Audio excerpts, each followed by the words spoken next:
Alors, je m'appelle Séverine Fage, j'ai 44 ans et maintenant je suis accompagnante à la parentalité après avoir été 22 ans professeure des écoles en maternelle, plus dans le 92.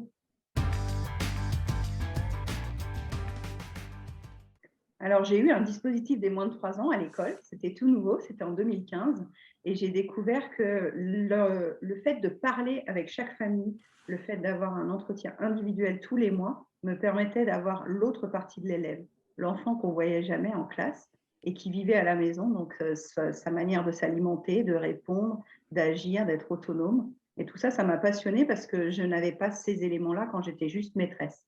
Et donc, le dispositif a changé ma vision du triangle éducatif dont je parle souvent, qui est le parent fait sa part, nous, en tant qu'enseignants, on fait notre part, et l'enfant navigue entre les deux univers, entre la famille et l'école. C'est deux mondes différents et il doit coordonner et être cohérent dans tout ça.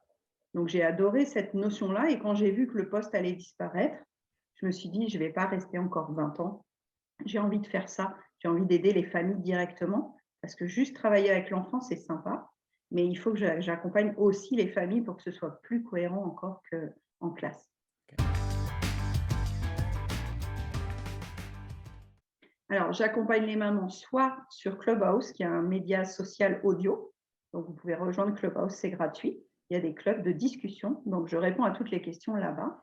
Et puis après, on fait des séances en visio. Donc, on scanne nos arcs-en-ciel de besoins, on scanne nos cheminées des émotions. J'apprends aux enfants et aux parents à mieux utiliser ces outils en toute autonomie. Et on travaille beaucoup sur le temps de qualité aussi.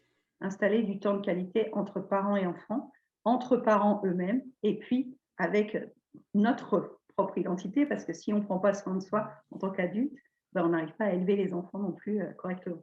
Donc, tout se passe en visio. On peut travailler en visio. Il y a plusieurs offres. Je vous laisse aller sur le site pour voir tout ça ou sur Instagram. Le conseil que je donne à toutes les mamans que j'accompagne dans mes offres, c'est de bien dissocier la cheminée des émotions de l'enfant et la cheminée des émotions du parent. On n'est pas responsable des émotions de nos enfants et nos enfants ne sont pas responsables de nos émotions. Ça, c'est fondamental. Et comme les émotions sont liées aux besoins, il faut qu'on apprenne à connaître les besoins de chacun. Alors, pour mieux apprendre les besoins de chacun, eh ben, on scanne nos besoins au jour le jour, donc nos besoins d'identité, de relation, de survie, d'autonomie, de sens, d'expression et de détente. Moi, j'ai créé un outil qui s'appelle l'arc-en-ciel des besoins, que vous pouvez retrouver dans le podcast, c'est l'épisode 7. Alors, j'ai beaucoup cru en l'éducation nationale. Moi, je suis rentrée à l'éducation nationale en 99. J'étais fan de cette idée de transmettre des compétences aussi bien scolaires que transversales. Donc, l'idée des soft skills, ça n'existait pas du tout en 2000, bien entendu. Et moi, ça me passionnait de voir que l'enfant grandissait en classe et pas seulement dans son cerveau, il grandissait en autonomie. Et quand je vois ce que c'est devenu au fil des années, notamment en REP+, mais dans toute la France, c'est qu'on est quand même dans une sorte d'abattage de compétences.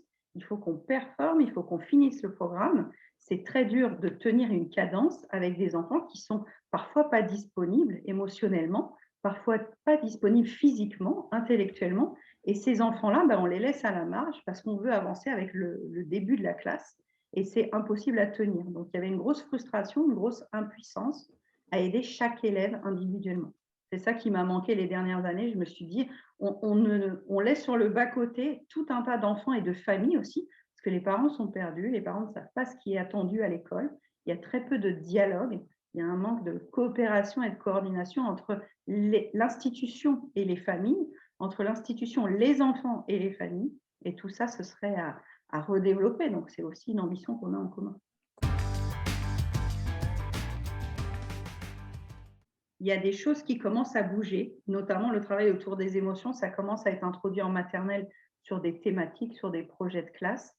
Et on pourrait aller encore plus loin sur la connaissance des besoins de chaque élève. Les besoins physiologiques, notamment, sont peu pris en compte, alors qu'un enfant qui arrive à l'école et qui n'a pas bien dormi, un enfant qui n'a pas bien mangé, un enfant qui n'est pas au clair sur sa sécurité émotionnelle, il n'arrivera pas à avancer en compétences scolaires. Et ça, on l'oublie. Et donc, la principale thématique des soft skills, ce serait de remettre ça en avant les compétences scolaires. De prendre un temps de qualité avec chaque élève pour voir s'il a compris ce qu'il faisait là, quelle est son identité, qu'est-ce qu'il ressent, qu'est-ce qu'il a comme projet de vie.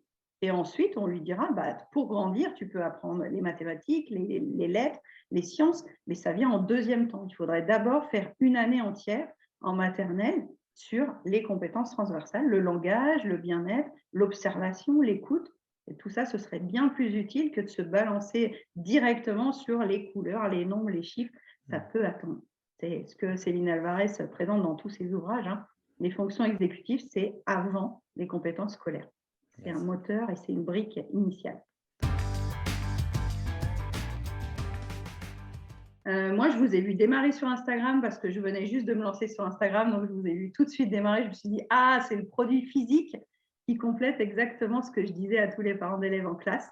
Donc, je trouve que c'est un support à tenir dans les mains qui parle justement de tous ces thèmes qui passent à la trappe, hein, dans l'éducation globale. Donc, c'était un support à s'approprier. J'ai aimé les thèmes que vous avez proposés au tout début, évidemment, sur la communication non violente, les émotions, la confiance en soi, parce que c'est fondamental. Et donc, ces thèmes m'ont tout de suite parlé. J'ai aimé aussi le logo, j'ai aimé l'énergie que vous dégagiez à vouloir changer un peu le monde et révolutionner le monde, parce que moi, j'arrivais en fin de course par rapport à ça dans l'éducation nationale, en tout cas. Donc, j'ai aimé cette énergie que vous avez déployée dès le début sur les réseaux, en tout cas. Alors, j'ai voulu vous rejoindre en tant qu'ambassadrice parce que le thème me portait, l'intention que vous avez de réinstaller ça au cœur du système éducatif, moi, me passionne. Je pense qu'on peut retravailler tous ensemble en disant que, et à l'école et à la maison, on a les mêmes objectifs, c'est que l'enfant soit heureux, c'est que la famille soit apaisée, que les émotions de chacun puissent vraiment fleurir et non pas avoir que crise et crise et crise à l'école et vraiment tension, parce qu'à l'école, des fois, on est convoqué juste pour ce qui ne va pas. Et donc, de réinstaller un peu de joie et avec les kits et en famille, ça me paraissait hyper utile. Et moi, ce qui m'aide beaucoup, c'est les réunions d'ambassadeurs. J'adore ça parce que j'ai l'impression de revivre les constructions de projets quand j'étais enseignante. Quand en salle des maîtres, on co-construit un projet, qu'on collabore, qu'on coopère, qu'on a toutes les idées qui fusent et qu'on essaye de voir qu'est-ce qui serait le plus utile à telle classe, tel niveau de classe, tel élève. Moi, j'adore ça. Moi, les réunions, donner des idées, partager des idées, c'est un kiff total. Alors, ce qui est facile en tant qu'ambassadrice, c'est qu'il y a plein de gens autour de nous à qui on peut parler du projet. Donc déjà, c'est un rôle de faire diffuser l'information plus loin. Par exemple, sur les Room Clubhouse, j'en parle régulièrement, qu'il y a des box osmose sur les compétences transversales. Et puis, ce que j'aime beaucoup, c'est qu'en réunion, on entend d'autres avis, d'autres perspectives, d'autres angles, d'autres visions du thème qui va être abordé dans la prochaine boîte. Et d'entendre les métiers différents parler des mêmes thèmes, je trouve que ça enrichit tout le monde. On est en collaboration, on est en contribution. Et j'aime beaucoup, moi, donner les idées par rapport à mes 22 ans d'expérience, voir à quel point ça pourrait être utile dans vos box. Il y a plusieurs des idées que j'ai vues apparaître dans vos box. Je me dis, ah tiens, je sais d'où elle vient cette idée. Donc, ça me fait plaisir de contribuer à mon petit niveau avec l'expérience des tout petits, parce que c'est une de vos cibles aussi. Alors, si vous hésitez, je dirais que c'est le bon moment, parce que c'est toujours le bon moment de faire une première action, et que vous soyez intéressé par l'idée des émotions, l'idée d'apaiser votre communication dans le couple, ou l'idée de grandir ensemble, parce qu'on grandit aux côtés de nos enfants. C'est peut-être le bon moment pour devenir ambassadeur ou ambassadrice. Et puis, le fait de diffuser, plus on est nombreux et plus ça aura de poids, et dans l'éducation nationale et dans la société. Et comme on aurait peut-être tous envie d'un peu plus de bonheur, c'est peut-être le bon moment pour vous.